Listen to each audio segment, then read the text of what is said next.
Gibson. I'm Vice President of the DC State Board of Education, and tonight is our Wednesday, July 12th, 2017 working session. We will start with a presentation from OSSE on their environmental literacy plan. Great, thank you so much. My name is Grace Manubay. I'm the Environmental Literacy Coordinator at the Office of the State Superintendent of Education. Thanks for allowing me the opportunity to speak with you this afternoon about the environmental literacy plan.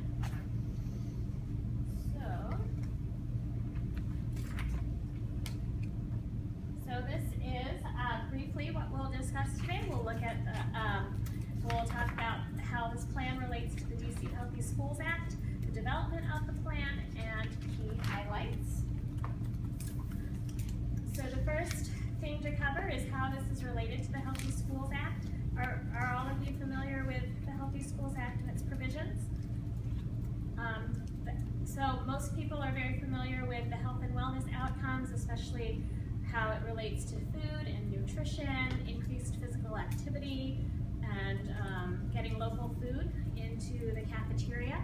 The Healthy Schools Act also included provisions to increase environmental sustainability at schools and to have an environmental literacy plan for students in the district. And so this is the definition of environmental literacy that was created when the original draft was written in 2012. This is a collaborative process developed this definition with a number of stakeholders. Every state in the country is working towards its own environmental literacy plan, and each state has its own definition. So we made sure that this definition is unique to us in the district. It reflects our goals and things that are important. Yes? So on the one hand, the mandate for this is coming out of the Healthy Schools Act, but you're saying in addition there's a mandate for every state to have this from some other? There isn't a mandate, it's more of an initiative. It started in around 2008 with the No Child Left Inside Act that was introduced to Congress, both the House and the Senate, and that legislation never really went anywhere. And one of the provisions of that legislation was that if a state had an environmental literacy plan, then they would be eligible for funding to implement that plan. And so that was a Kickstarter for many states to kind of build consensus around this idea that having a state environmental literacy plan would be important to think through how schools, community partners, etc. can work together to increase environmental literacy. But that never passed. It's just That's entirely, correct. it's just each state has just this, our state among others has just such. Yes, and each year since 2008, that legislation has been introduced and kind of sat there and so on and so forth. So it's never died, the interest in it, but that carrot of federal funding has never been realized. Any other questions? No? Okay. And so so when the Healthy Schools Act was passed in 2010, it was it was amended in 2011 to include the components that needed to be included with the environmental literacy plan, as well as the due date that it needed to be submitted to DC Council, and that was June 30th, 2012. And then the Healthy Schools Act was further amended with the Sustainable DC Omnibus Amendment Act in 2014, and that created a program within OSSE to implement environmental literacy. It also said that the plan needed to be updated every 3 years. So that was in 2014. This is 2017, which is the third year. On the screen, you can see the language from the legislation that describes what the environmental literacy program at OSSE should be doing, as well as what the components are that are required to be in the plan. So is this the first iteration of the plan or the second iteration? This is the first revision. So do we have any data or analysis on whether or not the first plan was implemented, and was it implemented with fidelity? We do. Since 2014, the position of the Environmental Literacy Coordinator at OSSE, that's my position, was established in 2015, and a report was written at that time to measure progress towards the action items that were in that original plan. Last year in 2016, I also was not required by the legislation to have a yearly continuation of knowing where we are with the action items. Should those be made available to us? Yes, those are on the OSSE website, and we can. Could you send us the links? Yes, and we can do that. Any other questions at this point? No? Okay. So to do this 2017 revision, we started the process last June. We established a plan working group, and there are 8 agencies now that are required through the legislation to collaborate on the drafting of this environmental literacy plan. Among those 8 agencies is the state board. And so the meetings took place between June and November last calendar year, and they occurred every month. From December through around February, I worked in small groups with people to write the individual sections. The plan had a public comment period during the month of March. There was an online form and Google form to collect comments, as well as 3 public comment meetings. And then there were reviews by stakeholder agencies, those 8 agencies that are listed as required collaborators, throughout the month of June and early July to get final feedback before it gets submitted to the mayor's office for transmittal to council by the end of the month. By the end of this month? Correct. This is the components of the plan. The plan sections that you see on the left are what is required through the North American Association for Environmental Education. They have a guidance document as to what should be in a state environmental literacy plan. And then on the right-hand side, you'll see all of the different components that goes in each of the plan sections. So we go through research, we go through what is going on here in the district specifically, the progress we've made since 2012. We have tables that outline objectives and action items, as well as lead agencies, and then implementation recommendations. And so we know that we must update this plan every 3 years, and so all of the action items are on a 3-year timeline. These are just a few of the key highlights that I decided to share with you. The first is that we're continuing to emphasize alignment of environmental literacy with adopted learning standards and assessments for the district. So we're not creating brand new learning standards, we're not creating brand new assessments. If you recall, the next generation science standards were adopted in 2013, which was after the first plan had been drafted, and we viewed that as an optimal way to launch implementation of both the plan and the science standards in a concerted effort. So we were aligning our priorities and not doing things separately. The second bullet talks about the need for support at the school level. While this plan really focuses on strategies for district agencies to collaborate, a lot of what takes place at the school is decided upon by the school principal or school leadership. And so garnering more support at that level is something that we'll be focusing on for the next 3 years. Community of practice is a strategy for different grade bands. Is something that we piloted beginning last school year, and we will continue to do so both at the elementary school level, and then I'm working with a group of high school teachers this summer. And then another thing that's on this slide is green schools or green school certification. There is a national recognition through the U.S. Department of Education, which 7 schools in the district have received, but we feel that most of the schools that were ready for that recognition have completed the application and been recognized. Other schools are maybe halfway there or just need a little bit more to get them to that next level. And so a district level recognition would be kind of a stepping stone to get them to that national recognition.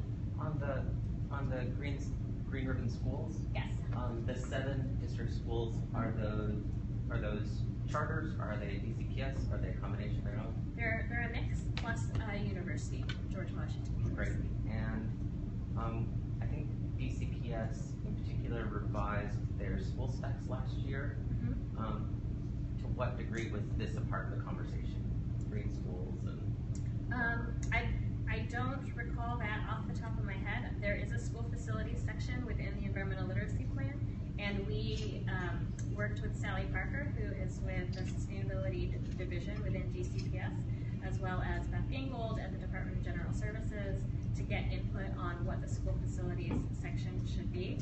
Most of our emphasis with the environmental literacy plan are school-based educational opportunities, so using the school building as a context for learning, not necessarily saying every school is going to have the green roof, every school is going to have geothermal energy. So if the school had that type of thing, we would explore that. Great, thank you. Any other questions on these bullets? No? Okay, just a couple more. The last slide talks about the exploration of green careers and work-based learning opportunities. New with this revision is the Department of Employment Services being one of the agencies collaborating on this initiative, and so we will be working with them and trying to find opportunities through summer youth programs or our career technical education programs, other types of ways to see whether or not we can get more district youth interested in these types of careers. Continued alignment with other local and regional initiatives relates to other things such as the Sustainable DC Plan, which is a mayoral initiative that was begun by Mayor Gray and is continuing under Mayor Bowser, and that plan is being revised this year. It's been 5 years since the original plan had been written. There's an educational component to that, and we want to ensure that they don't come up with a separate educational initiative. We want to make sure that our plans are aligned.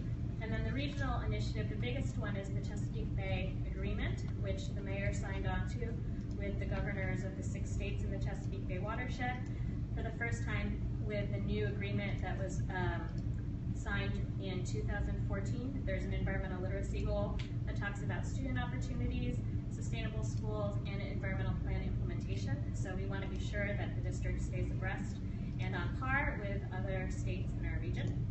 And then the plan just continues to find new opportunities for partnership across the district agencies involved in drafting this plan. It opens the door and kind of sets the stage and creates space for conversation, which has been very beneficial since for the last 5 or 6 years. So those were my slides. I'm thankful for the questions that were asked during, and I'm happy to take more. Yes? So, my question, I'm not sure it relates to the slides, but as I understand it from the summary that we got of the standards, that part of what you have done is sort of incorporated environmental science into the existing state science standards. That's correct. We identified where in next generation science standards performance expectations, the environment lends itself to be the real world context for learning. Right. And then you say here that you recommend that in K-5 there should be 225 minutes a week devoted to science, not just environmental literacy, but to science. That's correct. That's an OSSE recommendation. So how do you try to audit that or make sure that's happening or make that something more than just a sentence on a piece of paper? And let me just say, I think it's a huge, huge issue. I mean, one of the issues that has been constantly heard about it also, well, in a lot of discussions, is with all the focus on the reading and math, that a lot of schools, especially the higher poverty schools, especially schools that really are driven by testing, the science and the social studies really gets driven out. Mm-hmm. So how do you try to monitor this and keep tabs on it? And so there are 2 answers that I have for your question. First, under monitoring, there is the school health profile that all schools are required to complete every January or by February of every year. And in that school health profile, it does ask how your school is teaching the 5 various topic areas within the environment. So air, water, land use, resource conservation, and health. And so that doesn't necessarily give the number of minutes, but it gives us a window into a school reporting whether or not they are addressing those environmental topic areas during the school day. And those are broken up by grade bands, so K-5, middle school, and high school. That's all just self-reported. And that's self-reported by whomever is filling out the school health profile. Another initiative, this is related to the community of practice, is that we're working with schools through a project called the Environmental Literacy Leadership Cadre. and teachers self-identify to apply to this program to figure out a way to get environmental literacy integrated into every single grade level at their school. And we provide a lot of support for them to do that. And the schools that were in the first cohort, which is our pilot, we had 16 schools, and they came from all across the district, so almost every ward. And they were at and when you look at the schools, you could see how they were at various levels of readiness, and as well as where they, like one was a DCPS 40/40 focus school, other schools were not, and so it really, what we're trying to do is find people, identify the champion who's ready to kind of take this to their school and implement as best they can with school leadership support, and then move from there. And so we recruited for a second cohort of 16 new schools, and we are going to be working with them for 2 years beginning in September. So two things. One, so have you looked at these school health profiles? I have for the 2 reports that I had completed in the past. I haven't been able to look at the one for this year yet. I mean, is it something that we could look at and see sort of school by school the extent to which people are doing this? In the report, there is a list of schools, and one of the appendices is a chart that lists all of the schools, and then across the top it says, whether or not they indicate in the school health profile that they are conducting environmental literacy activities, if they participate in the Overnight Meaningful Watershed Educational Experience program, which is for every single 5th grade student in the district. It's a grant program from the Department of Energy and Environment, whether or not they participate or they receive recognition in the DCPS Recycles program that the Department of General Services does. So there's a couple of metrics on that, and then you'll see which schools showed that they were participating in those types of things. So, but going back to this broader one, I don't want to completely monopolize this, but I really want to talk about this. Given that there is a recommendation of 225 minutes a week, and I think that is totally appropriate, and I don't think it's completely observed.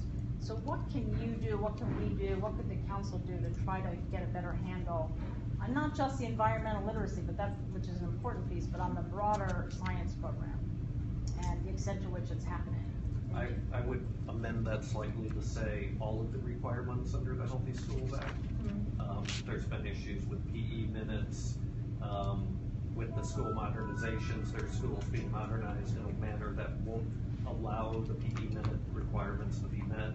School recycling, you brought it up. I've been fighting with different schools in my ward annually to implement recycling programs, and I know some of them claim to, but they don't. School lunch programs and recycling and share cards. I have an annual back and forth with at least 3 or 4 schools in my ward because we can't recycle food once it's touched and has to go to the trash. No, that's not what the law actually says.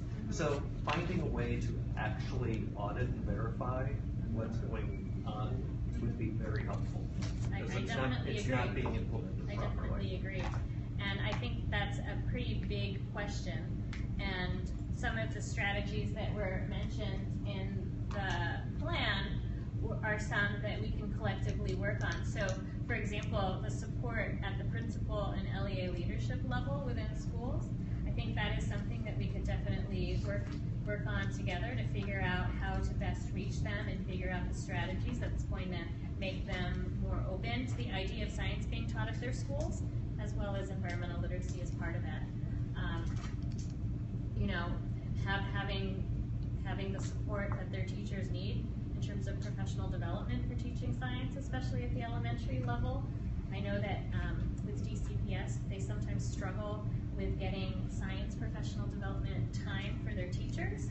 It's a little bit easier at the middle and high school level, but at elementary school, they're often pulled into the math PD or the English PD, and so at the elementary level, ensuring that science is part of their professional development. That's another window, I think, of opportunity that we can try to figure out how to do. Right, and all those are all good. What I'm trying to get at, though, is we can push on all these levers, but we don't even have a way of understanding the baseline. And it seems like if we're gonna invest, and I'm for it, in this stuff, we ought to have a baseline about what's going on, because, as I say, my impression is there's way less, in most schools, there's way less than 225 minutes a week. And I'd really like to get a handle on that.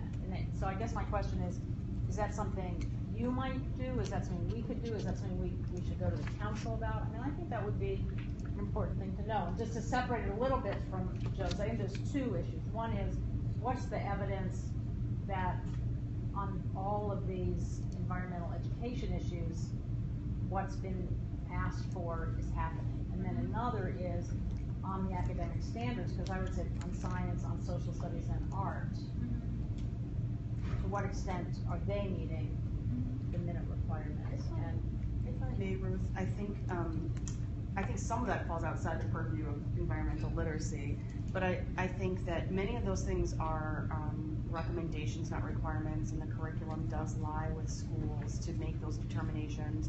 When we've spoken with many schools, they will say many different things about how they're doing it, which makes it sometimes challenging to get documentation of it when folks say, we integrate math and science together, or we integrate social studies and English in different blocks. And, you know, schools do have legitimate rights to determine their curriculum. It doesn't make it easier to measure the things you're talking about, but those are the kinds of things we hear. I think one of the things that we think at OSSE is a play on that is actually some of the science standards and the science scores that you guys just approved in terms of the cuts recently, because at least from the OSSE perspective, it allows us to shine a light when we show, and we'll come out this fall, here are the scores of our students and how they're performing against these standards. So what are we gonna do about it, right? As you know, there's always gonna be room for improvement. Once we get the scores, we will see how much work there needs to be, but I can guarantee it's not gonna come out, everybody's 100% proficient in the science standards. And I think we see one of our roles at the state levels to say, guys, like, we have standards, we measure against them, we have this assessment, here's the outcomes, so let's have a conversation then about like how this is actually happening, and let's look at places and schools and local education agencies and programs where they are doing well and see what's working so that we can share that, because there are likely some exemplars who are doing good work.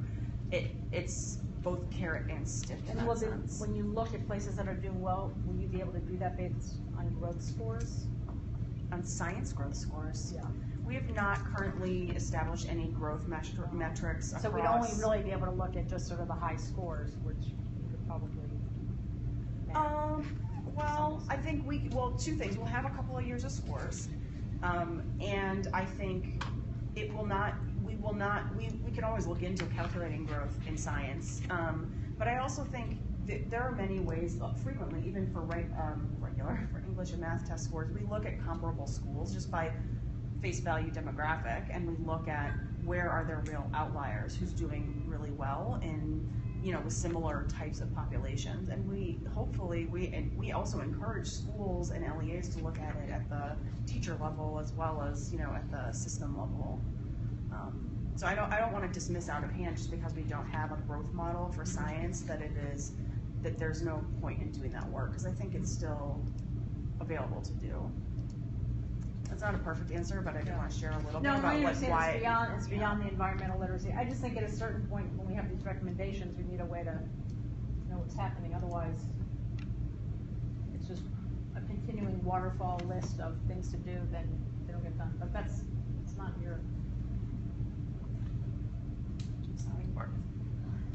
So I was going to ask, and actually this is perfect timing, because I've actually had at least 2 people talk to me over the past couple weeks about, especially in communities close to the rivers, a frustration with not having ample opportunity to have students engage with the river and it be a part of their learning.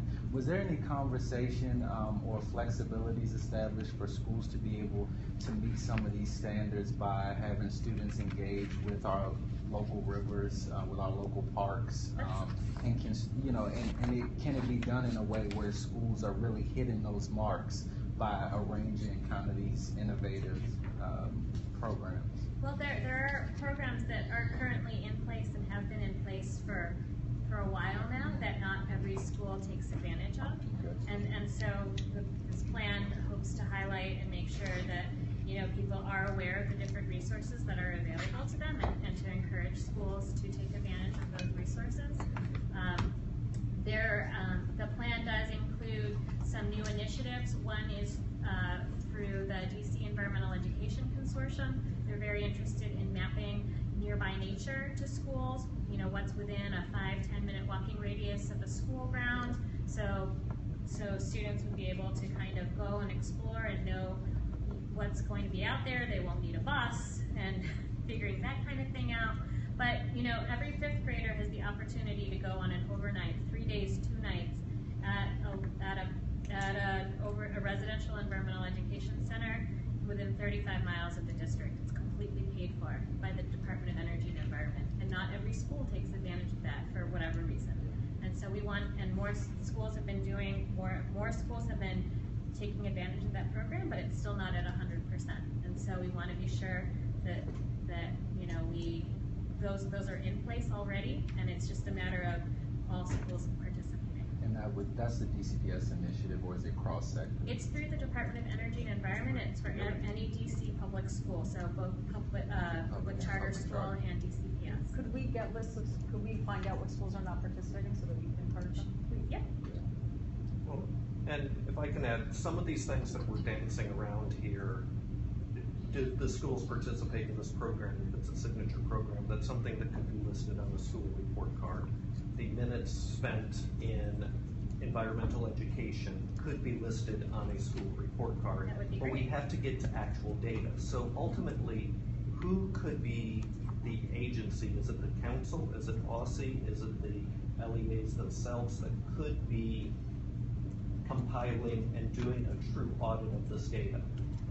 I'm looking through a couple of the healthy school health profiles now, and the data that's reported is, you know, based on my experience in those schools, as a parent in those schools, yeah, I wouldn't necessarily say it's accurate.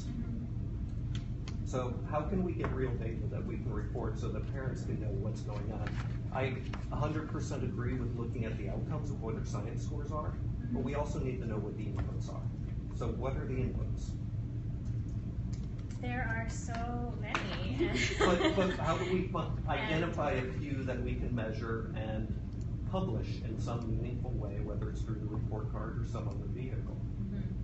I think it's a matter of you know, taking the time and identifying it as a priority, and we would be able to do it that one if it's identified as a priority for this program.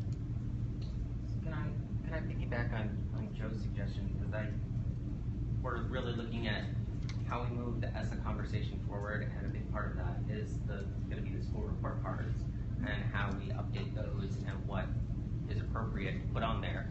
There are a couple of bars that have to be met to appropriateness, and one is the data being collected, so that we're not asking for new data to be collected. And it sounds like with these school health profiles, and I've pulled up a couple of them while we've been talking, the data is already being collected and reported, having it reflected out so that it's easier for parents and families to identify. Do you believe there's a barrier at OSSE to including some of this information from the school health profiles that are reported to OSSE on a school report card? I don't know much about the school report card process. I do know that I compile some of the data in the school health profiles in the environmental literacy update and reports that I put out. So once you receive those, you might be able to see some of the answers that you're asking for the questions that you're asking regarding that. I think, Jack, the answer is like maybe, and it depends a little bit, again, to the question that Joe raised is, there are some things on the report card that probably will be self-reported. And there are some things that we collectively as a city might decide raise to something that wants to be reported but also verified, even if it's not being used in the accountability system. Right. And that's where the it depends comes in a little bit more, because some things are more easily verifiable than others, first of all. And some things take more work to verify, like with a higher level of rigor than just self-reporting. And so that's actually part of the conversation we should be having over the next few months, both here and with OSSE public engagement around, like, we probably are not going to do the entire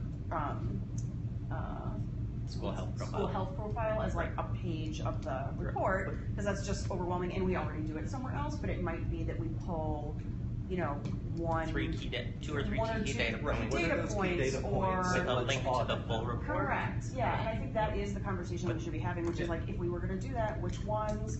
Are we still gonna have it school reported? If some things it's actually really impossible for us to verify without like really ridiculous measures, or without requiring schools to have, you know, to hire lots more people to do that type of work. So I think that's exactly the conversation we should be having. Like, we talked before about like PE minutes, or science, you know, instructors, or labs. We're going to make sure that this is part of that conversation moving forward from a state board side, and we hope that OSSE will as well. I know and I've just pulled up a couple of random slides, but one of my schools says, and I believe this, elementary school level, 20 minutes, they're self-reporting 20 minutes a week of health instruction. But the high school level, for my feeder high school, they're self-reporting that each student's getting 125 minutes of health instruction at the high school level, which I don't think is probably happening. I think the self-reporting is important, but I think also letting families have easier access to health data and health metrics that is accurate, so they can make choices based not only on academics, but what's the right school for their child that might have some special health needs. It's really important. I think the other thing, and Grace, you might know more about this, like, I don't know how much I'm not actually as familiar with the letter of the law about what standards they give for reporting. So are there definitions for what they mean by instruction? Or do they just mean like you go to gym and every so often the PE teacher tells you to like put on your seatbelt or whatever? Right. And which is like, you know, was my life. And so like there might be in between ways, which is to say it's self-reported, but we are providing this, you know, guidance about what you are certifying here. Yep. And I just wanted to add that this plan is still relatively new, and we wanted to, and some of the reasons why people are excited about it and willing to collaborate on it is that it's voluntary. And so what we're just emphasizing that this is something that's voluntary. If you want to participate because you or your school is ready, or you're very excited about the idea of bringing this into your school, then we're ready to work with you. And we want to be able to show success, so then if we want to have something that's required later on, we can then point to these examples of schools. These are schools that hopefully match up with what the school is in your neighborhood and you can relate to, so that it's not just, you know, the schools that are more affluent or whatever. It's any type of school that you can relate to. It can be done there, and so then it can be done at your school. So we're looking right now is we're focusing on establishing those success stories and figuring out, you know, what's going to make it work, and then how to make it better. Well, I know that the students are very interested in this type of work. When the state board was working 3 years ago on the rewriting and updating the health education standards, the students asked us multiple times to have an environmental health component in our health education standard, and there just wasn't room. And we hope that some of that can get picked up through traditional science courses, but knowing that this program is out there, and that OSSE and the city is dedicating resources to improving it, doing annual reporting, and moving the ball forward, it's very important. Sorry, Joe, you had I just want to follow up on the accuracy of the information. You know, I'm looking at the Maury Elementary School report my kid attends. Does your school participate in any environmental education and learning experiences provided by outside organizations? They mark no. My son lost a shoe in the Anacostia River on a trip. I remember it well because I had to go out that night and buy a pair of shoes for him. And they're in my community of practice, and so it's who's filling out that thing. Yeah.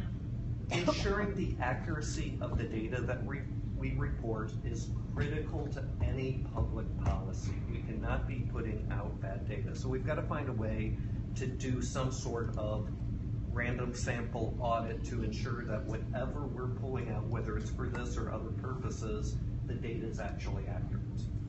And Carolyn will probably yell at me for pointing this out, but I'll take that. We need to have accurate data. And I completely agree. Finding whatever those 2 or 3 key metrics are to report out is important for families as well as students when they make decisions about their schools. Just two things. One, I know we've gotten off of this a lot, and a lot of what we're talking about is how to make sure what's being proposed is being done, and I think that's important. But I also want to acknowledge that a lot of what you're trying to do is to make this exciting and interesting and to create voluntary participation. And I just want to say that's great, because there's so many things where it's sort of mandated and there's not even a lot of attention to trying to get people to want to do it. So I really think that's great, and I don't want that to be lost in this. And then to follow on this conversation about the report cards and the reporting and so on, I agree with everything that's been said about we need to sort of identify key things that we want to know we have good data on and include them because they're important. I also think there are some things, and I think sort of time spent on social studies and science fall into this category, as do others. You could have a self-report, and by virtue of it being public, it will be self-audited. That is, parents and teachers are going to know. If you say, oh, I spend 225 minutes a week, our first graders do 225 minutes a week of science, and you do 10, people are going to say something, and it will become, I think what would be great is it could become sort of self-fixing. And so that's part of what I think we could look at as well in terms of the report cards. That's a really valid point, and it's like the sunshine. Exactly. Right? Exactly. Sometimes exactly. more rules doesn't help, but just particularly Exactly. in DC, being public. No, I think that's exactly right. And there could even be an acknowledgement that I'm trying to think of like a Yelp review, where there's an appropriate and constructive, or maybe just go, maybe it just goes to certain people. Right. Yelp might be the bad example right now, but the idea that there's a usefulness and it's encouraged to have response to what some of the data is, because other people may know, and we're all interested in that. I just want to make sure, did Laura or Ashley have any additional questions? Did you already spend time going through the summary of questions, or was this just an appendix to look at on our own? So the summary with the questions was prepared by staff. You can ask whatever you want. Okay, so have they seen this? That was an internal document for review. Okay. Sorry to reveal the secret. You've been summarizing. But one thing says OSSE recommends the following amounts of science education, and I'm just going to cut to the high school. It says 4 lab science courses in biology is required. Does that reflect OSSE's recommendations? I believe so. That's what the director of STEM put into our document when we were drafting it. So how does that fit with the recommendations in this document that the environmental course would be a lab course? Not necessarily. The environmental literacy plan just encourages that the environment is used as a context for learning, and so that could be in any lab course. Environmental science could be offered as a lab course, or it doesn't have to.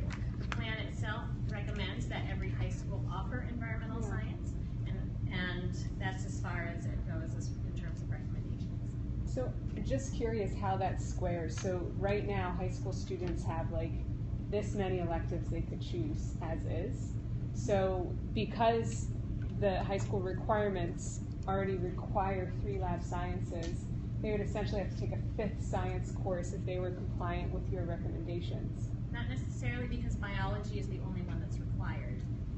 And 2 other lab sciences. Correct. So unless the courses you're creating are lab-based, it would have to turn into an elective for students. And so I wonder, with your expertise in this area, I don't know if you can even speak to this, but I'm just curious about why there's this recommendation for lab sciences versus something like an environmental science course that might pique the interest of students in a different way. Sometimes I feel the word lab connotes that it's a more hands-on experience with more data collection, analysis, etc. And so not necessarily a lab bench, but just the idea of that data collection, gathering, research. And so other schools offer environmental themed courses that aren't called environmental science. So one school might offer urban ecology, or another might offer oceanography or environmental health. And so those are not environmental science in name, but certainly are in spirit. And so we want every school to have some type of course that And is there a way that courses within your approved, I think there's an approved course catalog, right, from DCPS? That I don't know. So there's some, I remember when we did CBE that Cosby said his course was approved. Yeah, I think that's right, in DCPS or by us? DCPS. No, approved by DCPS. Then it's sort of, DCPS has its own set of courses. Oh. Do you know what makes something designated or qualified as a lab course? That I don't know. And it might very well be a definition, a word without a formal definition, particularly with the next gen science standards that try and integrate practices that used to be reserved for lab more into regular practice. So I have both our science folks and assessment folks looking, or curriculum folks looking into it. That's a great question. It's like, you know? Yeah, it's a really good Because question. if it means hands-on, that's different. Yeah, it absolutely is, and I think the science standards too are sort of in the process of being implemented well across all of the schools, and so we can talk to our science folks to get a better sense of what that is in the high school context, Laura, and across the grade levels. It would be interesting to do a quick look at a high school or two and see how many courses that they offer that would fill those That requirements. would be really interesting, like a practical implication of this. Any other questions? If not, So we're not being asked to do anything about this, right? You're just telling us what is happening, is that correct? And then it's just gets filed. my understanding is if we had additional comments or thoughts, we would have an opportunity to weigh in with OSSE, but I think your timeline is very short. So if we did weigh in, we would send comments to OSSE, but we would also send them directly to council. There were state correct? board members that participated on the working groups, Correct. however, they were no longer serving. So the state board were participants in the outcome of this, and it's gonna be submitted very shortly. Right. But if there were other questions, we'd try and take them into account. I think it's like shortly. Well, would it be next week. appropriate to indicate here, or that we think if we had a consensus on this, that there ought to be more attention to determining whether or not, and again, I'm more concerned with the broad issue of, is the science being, is the science being taught? Is that, And that certainly can be or with this idea of the health standards, I mean, to convey in a comment that we think you and the council, that's lacking from this, sort of a way to know really what's happening. I mean, Whether we're improving. when you look through the document and you see the implementation tables, it's not as if I have an implementation strategy already lined up for every single one of those action items. And so there's definitely room within the next 3 years to explore these actions a lot more closely to figure out exactly what is the path forward for things like what you're concerned with. I think right now the important thing is that it's in the plan, and it's something that will be addressed, and that we're looking toward it the next 3 years.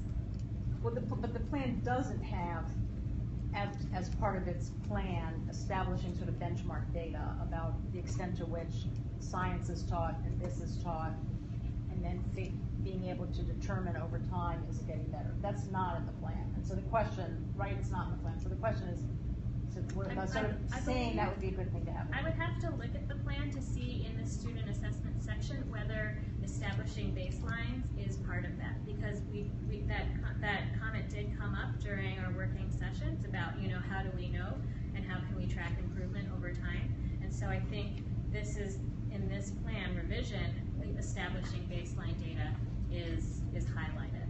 I would have to go back to, I don't have it with the print But out the with current proposal calls for establishing baseline data, both in yes. terms of outputs and inputs. I believe that's so. Let me suggest that our staff, because I think staff has been pretty deep in this already, can verify that question and can summarize our dialogue here and circulate it to board members to make sure it captures what we were thinking and what we wanted, and then that can be transmitted to OSSE, and if we're too late to meet your deadline, then directly to council as well. Does that work? Yeah, for that board members? sounds good. And for staff, sorry. Sorry, Maria. Great. Any additional questions or final questions? Then thank you, Grace. We appreciate your Thanks time. again. Wish Grace a happy anniversary. It's her wedding anniversary. Oh. It wasn't Happy her. anniversary. We get the shit. Should I tweet that out? Added that at the end. Now get the heck out of here. We're gonna go away tomorrow. Alright, well that's good. Huh. Do you guys wanna come down here? Yeah, Sure. I'm trying to eject it first. And now I think staff is going to give us an update on student advisory committee. Right. Excellent.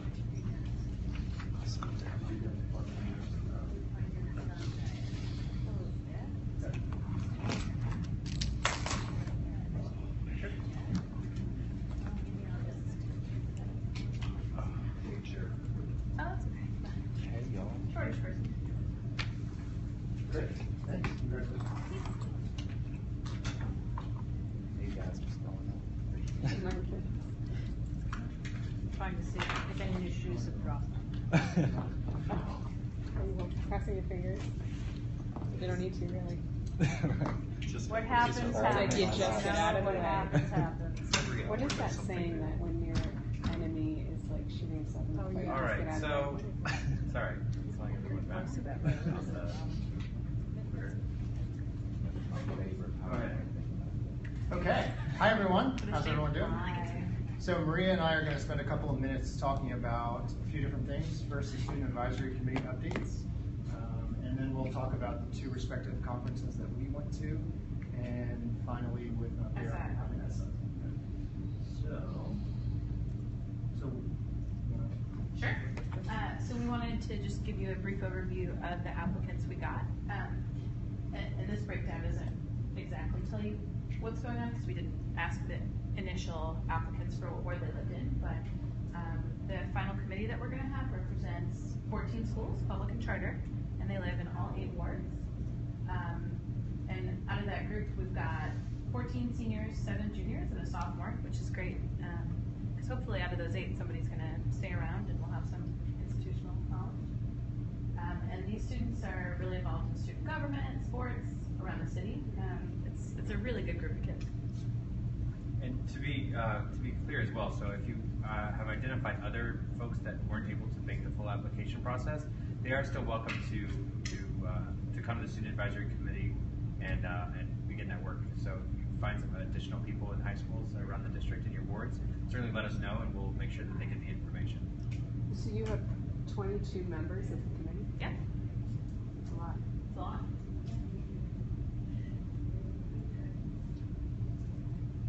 Oh, sure. So, based on your selections, we have 2 student representatives. One is Tatiana Robinson, rising junior at Blue. She's also the daughter of Sharona Robinson, who's the Ward 7-8 Community Action Team representative for DCBS. And some of her highlights are up there. And we also have a representative, Talia Rhodes from Woodson, and she's a member of student unions, SWIMS. Both Tatiana and Talia are this summer on different respective programs at nearby colleges. So they're both, I talked to both of them, I think you've all talked to both of them, and they're pretty excited about serving as student representatives, so we're excited that they're going to be joining us. Anything you wanted to add on the 2 representatives?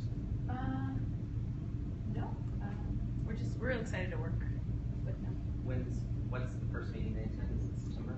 September. Great. And then I'd also like to suggest that we swear them in, board members. We get sworn in at the beginning of our terms, and I don't think that that's something that we've done historically. We'll check. And it would be nice to just at least have a little swearing in that the president does with them. So just some more facts about the committee, in addition to the 2 representatives who selected, 20 well-qualified applicants. One of the members of the committee served as our intern for May and June. We love her. Yeah, Marcia. She was Awesome. she was a great intern. She goes to Cesar Chavez School. She's right now at Harvard on an OSSE Scholars program. So, yeah. And Super reliable, super smart. We just kind of pulled their essays, just to tell you that they're really plugged into the issues of the board and their own education. And I think they're going to be a really engaged group. yeah.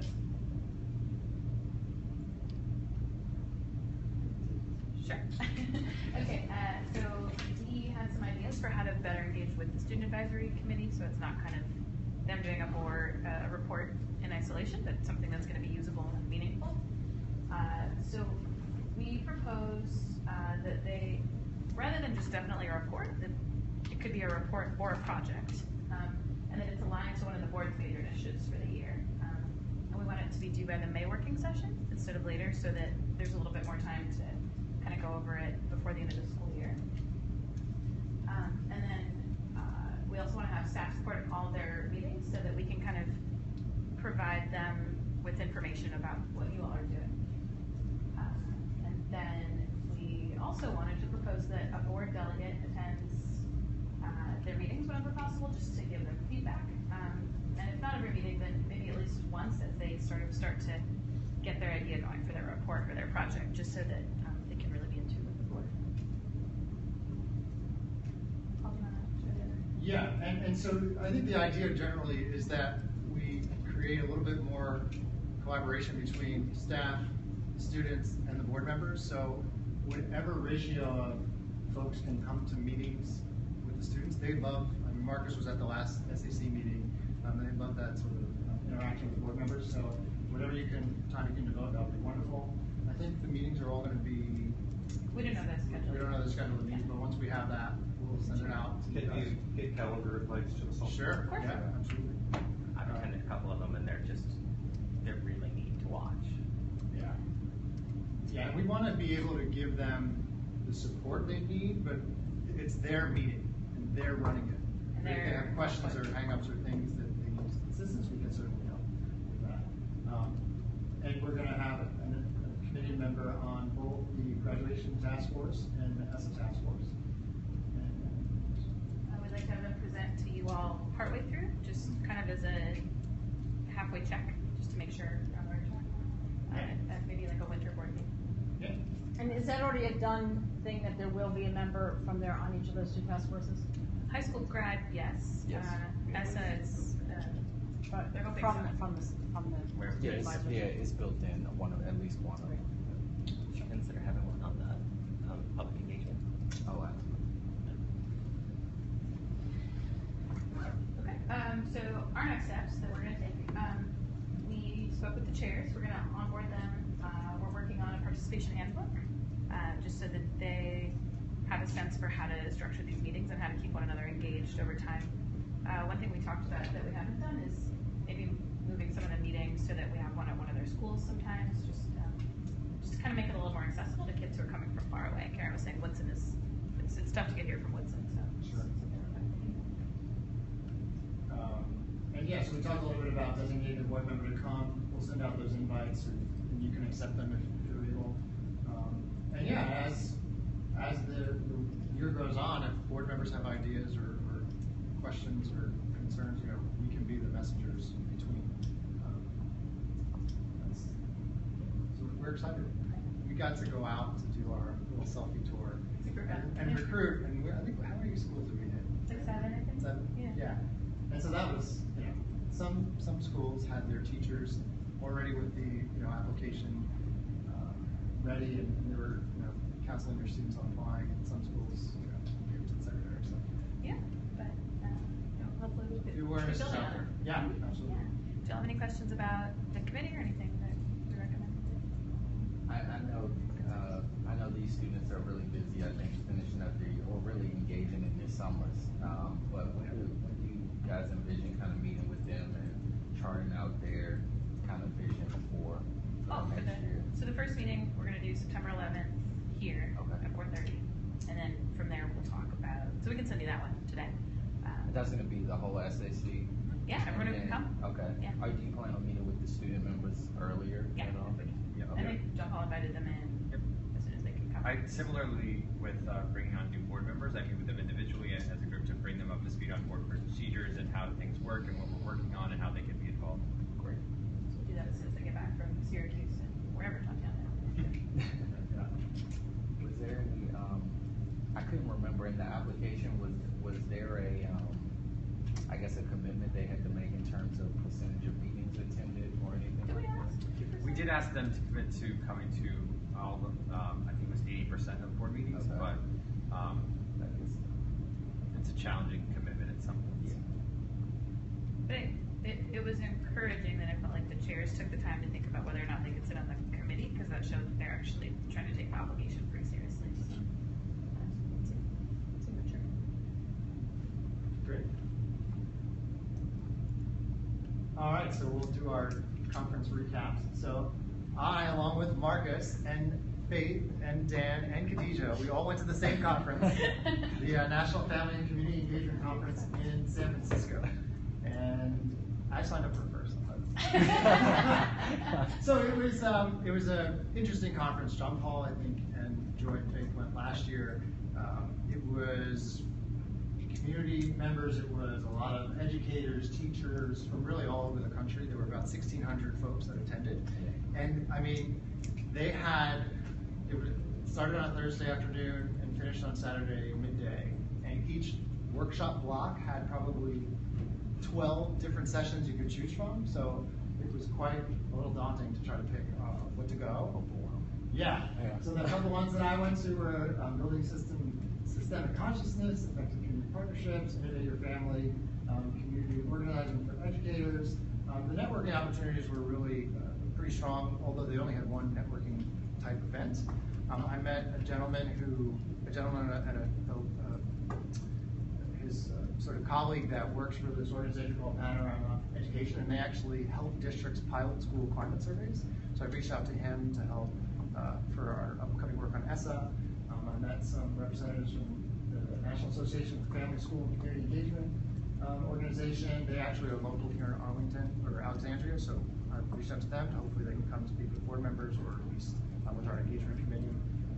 So yeah, it was a fairly well-attended conference. It was quite large, but I found it very beneficial to really get a sense of sort of what are other school districts doing, or what. There weren't a lot of policy state board sort of representatives available, but what my takeaways were, there was a lot of talk about crafting a personal or public narrative. I think there were a lot of personal stories that folks shared, which I think we can tap into we have to do it in a strategic way as sort of your roles in combining with school districts. But I think the main takeaway from different teachers I talked to or different parents I talked with is that from education policy can be very confusing, which is something we know, and they want to gain trust with whoever's giving them the information. So our role can really be to sort of clarify sort of what it is that we're doing and explaining in multiple ways and multiple sort of avenues on what does that mean. So they were talking about a workshop where you invite stakeholders in and you just do a session on what does that mean, and you have to actually do different exercises which ensure that people understand what that is. So it was great to get out there and sort of learn some techniques and strategies. It was also great to talk with Marcus. That's the most time I got to spend with him over a couple of days, and Faith and Dan and Khadijah, and we were able to talk to them. There was folks from DCPS there. I thought it was a really engaging conference. So, did you want to add anything about your takeaways? Well, yeah, I mean, I think the biggest thing was, I think in whatever part of the whole education, whatever your role was in public education, there was something for you at this conference, whether you were a policymaker or a teacher or an administrator or a parent organizer. There were specific workshops geared towards those things. And the interesting part was they actually presented early kind of different tracks, so that if you fit into this category, these were probably the sessions most helpful to you. I was able to pop into a session around how to integrate parent engagement and parent empowerment into OSSE, and how we engage parents in a more meaningful way around OSSE. It was pretty good to learn kind of what they were learning in the LA Unified School District, and then I think Paul was right. Even though there weren't a lot of networking events, you got to meet a lot of great people. I met some folks doing some very good work around parent empowerment and student empowerment, which is not necessarily a very prevalent conversation, but there was a really good conversation around student empowerment too out there. So I was really I was really blown away by some of the sessions, and so I think it was good for all of us to go. All in all. Yeah. Sure. So John Paul and I went to the Education Commission of the States Conference. So he was there through the Gates Foundation. They brought together all of his counterparts across the states. But I was just kind of there to soak up some of the sessions. So the three that I went to, the first day was all about school choice. So I went to the school choice options session. And then the next day, I went to this case study on how Minnesota worked on closing attainment and equity gaps using data, which I thought was interesting. They did some things that I think could apply here, a lot of innovative things, even though their population can be a bit different from ours. And then a session on aligning high school and career state approaches. So that was featuring people from Tennessee and Kansas who talked about some career technical education things that they did, working with industry. And our conference had a little bit more formal networking. So I think we had 3 different sessions. So that was really cool. The people who were there were a lot of state education professionals, some legislators, like some state representatives, that sort of person. All the state teachers of the year were there. It sounds like they go to about 6 to 8 events together all year. So we got to meet a bunch of them. And that was really cool because someone would be on the stage kind of talking at 10,000 feet and they would stand up and say, you know, what about our classrooms and what about our practice? And I really like that. I like getting to meet them. I learned a cool conference tip, which is when you get the thing over your neck, you can put business cards in the back. So I use that to follow up with some people afterwards, which is helpful. And then we got a ton of resources afterwards from all the presentations. And so I did a little blog post about it, but I also have some notes I typed up just for our staff. So if there's anything from those sessions you want to know more about, I'm happy to share. Yeah, so as Maria mentioned, I went a little early for a special session for executive directors for state boards of education. We got to dive pretty deeply into the policy issues, which was really helpful, especially on empowering teachers and equity issues, which was really, really nice. There were a number of plenary sessions. The 2 biggest sessions that were on the full conference were on school choice and equity. And I thought it was really interesting that the Education Commission of the States is really focusing on those issues, which is great. They've been a really strong resource in the past 6 months or so to provide a lot of research for us, not only on truancy and absenteeism, but also was working on state comparisons before our vote on the ESSA plan and those types of things. So they've been a really great resource for us, and we're going to continue to use that as much as we possibly can, since it's a free resource to us for research. And then just some next steps. We're just trying to keep our connections going and look into some of these best practices. There were a ton of resources that it was great to learn about that we wouldn't have heard about otherwise. Some cool models. I'm really glad that I had the opportunity to. And board members, just so you know, the president of the state board by statute is a member of the Education Commission of the states. I never, when I was president, I didn't attend any of the conferences, but I got the materials and all that sort of thing. Karen's currently one of DC's, I think, 5 representatives. But again, I think we get, as board members, we get to go to 1 conference a year, and I found that to be incredibly helpful. And then, Paul, what was the organization that we automatically became members of? It was NAPSI, the one that I... National Association of Family and Community Engagement. Yeah. I just got their email. Yeah, me too. And then just quickly, I wanted to update you all on the OSSE task force. It is not attracting the impressive level of interest as the high school grad task force. So far. Yeah. So and it's more now. When we wrote this slide, it was early in the day. So maybe we have 15 applications, let's say. But we really want a big group and a diverse group from people across the city, people with a lot of different backgrounds, because the committee is going to take on a bunch of things over the course of the 2-year period. So we just wanted to ask if at all possible, if you can help us get the word out to a diverse audience, help us get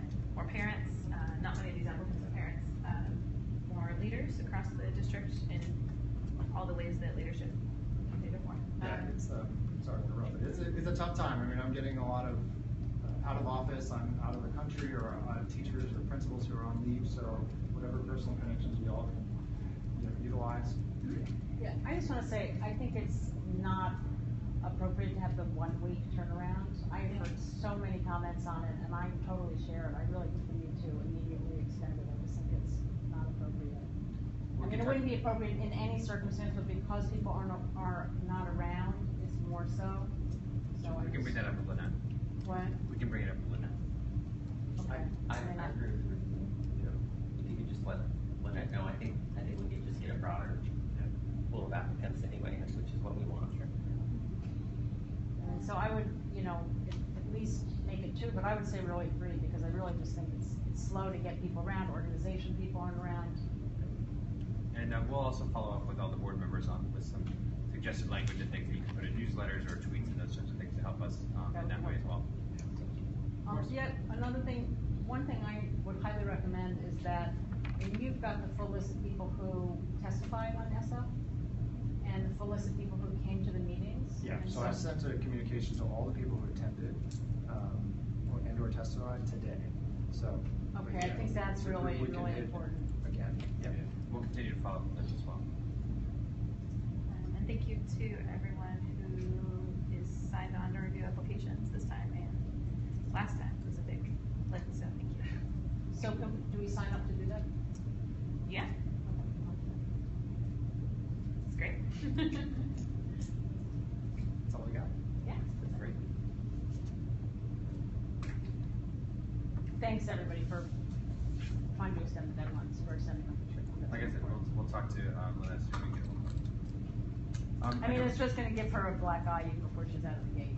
I don't have a whole lot of additional administrative items to talk about, but I do want to ask all the board members to check their calendars right now for August 31st, and if it's available to hold it, if possible, for a board retreat training session.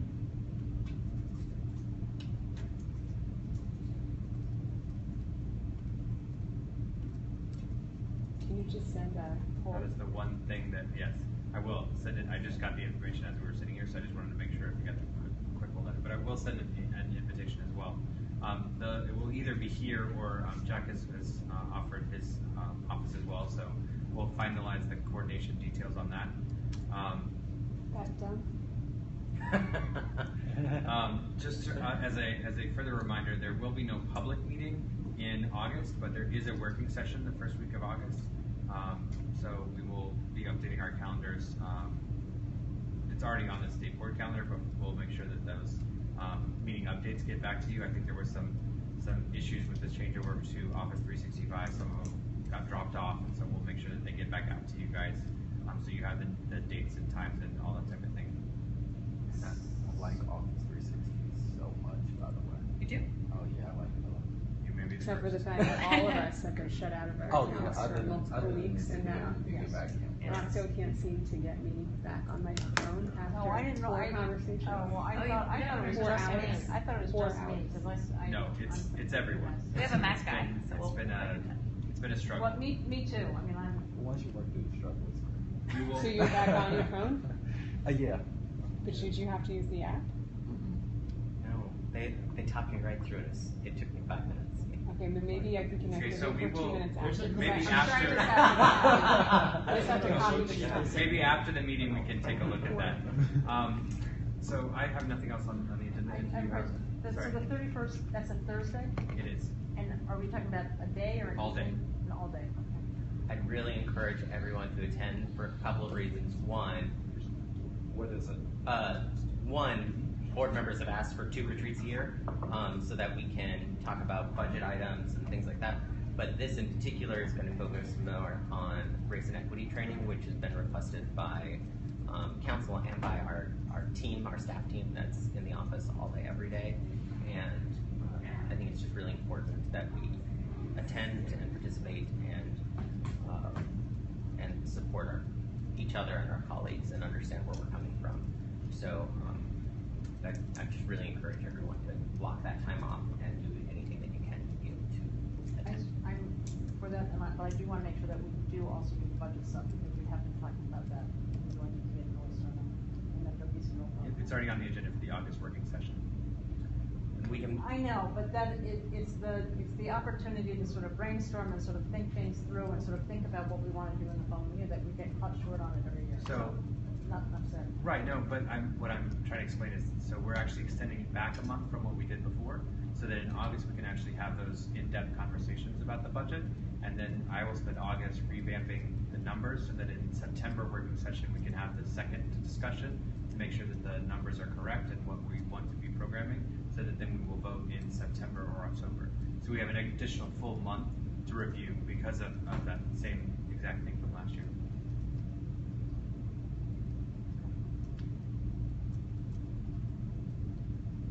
anything else to go to the order, any committee updates or?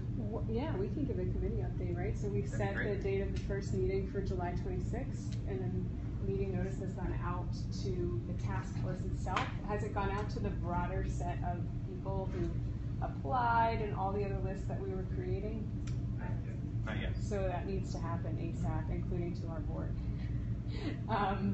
So that we're always, because since it's open to the public and anyone can come. Great. But we should make it clear that only task force members will be able to verbally participate in the meeting, just like we do on The working session. yeah, and I can help with that language, or Marcus can, just to make sure it sounds inclusive while at the same time being clear. Great.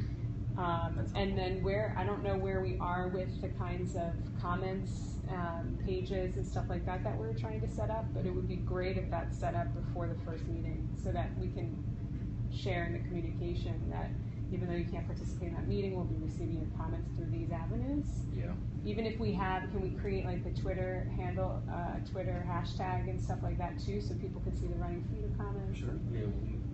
Yeah, DC Grad Rex is We have the hashtag set. The Facebook group is set, it just there hasn't been any invites yet. Okay.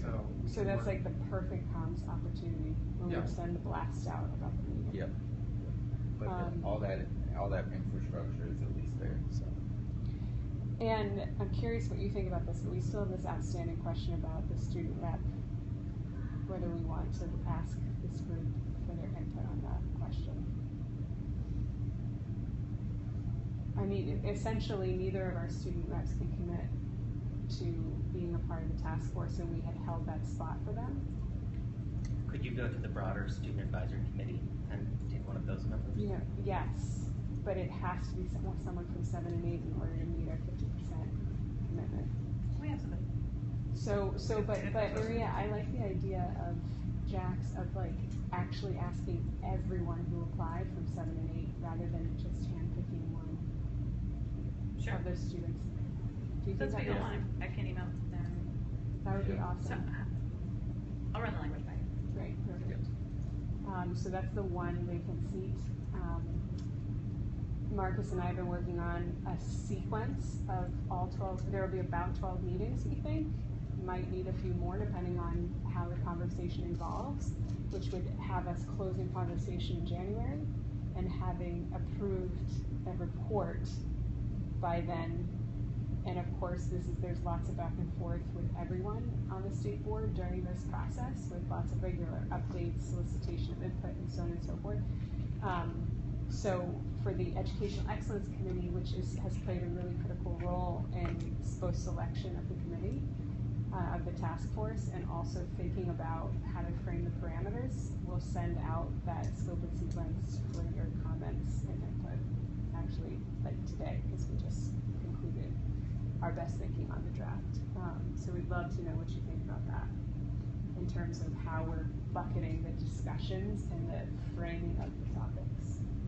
Do you have anything else to add, Marcus? No, I mean, I don't know if we've met since we made our selections, but one, I think the selection process wasn't very easy, but I think we came out with a very good group of stakeholders who are going to come to the table, and really thanks to the staff and the team for putting in very hard work.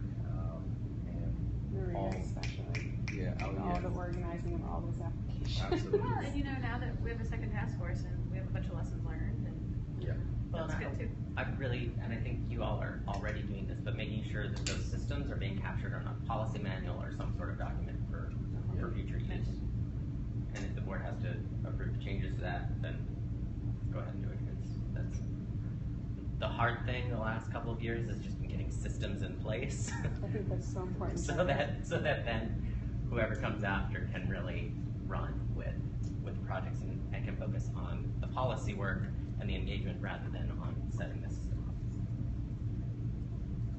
up.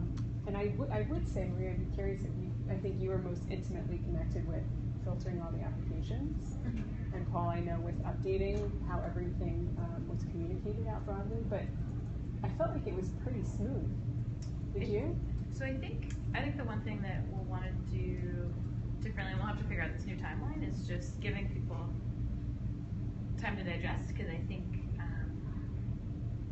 I mean, you've read them all, I read them all. It takes a while to really go through that, but I thought people didn't have a ton of questions, we had a lot of interest. We really had a good pool. It's such a great pool. Yeah. And I It was think really, we could have chosen 50 people. I mean, it was Yeah. such a good Could- pool. could throw the list out and start over. At least. At least, and I do wonder if you didn't blast the list of people who didn't For ESSA. For ESSA. Yeah, I was just gonna say, or we could make even phone calls to some of those individuals and say, we weren't able to find a slot for you here, but Especially some of the school really, leaders. yeah. And that was the hardest thing for me, was saying no to so many school leaders. Yeah. We were incredibly grateful that so many applied. You know, I would just say, I think there were categories where the applications, where there were a lot and they were very good, but it wasn't every category, for sure, and that's something worth capturing about how we're doing the recruitment and sort of ways to, where we need to do more reach out to. Great. Anything else for good of the order? If not, then I'd entertain a motion to adjourn. So moved. So